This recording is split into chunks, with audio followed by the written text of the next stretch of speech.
اگه که دنبال روش‌های لاغری باشید، قطعاً اسم بوتاکس معده به گوشتون خورده. بوتاکس معده چی هستش؟ همون کاری که روی صورتتون انجام میشه.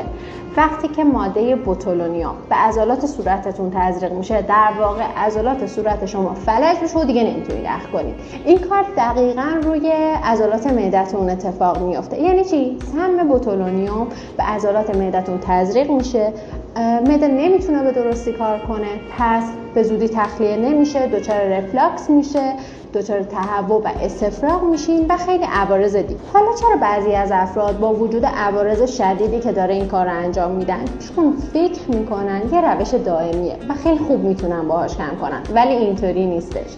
ببینید توی بوتاکس معده که کلا 6 ماه بیشتر هم اعتبار نداره، فرد در طول 6 ماه فقط بین 5 تا 10% از وزن خودش رو از دست میده. مثلا برای فردی که 80 کیلوگرمه فقط بین 4 تا 8 کیلوگرم از وزن خودش رو در طول 6 ماه از دست میده.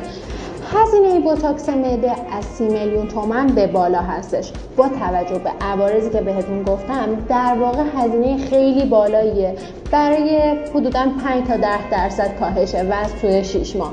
در صورتی که شما با داشتن یه رژیم غذایی اختصاصی و در کنارش فعالیت بدنی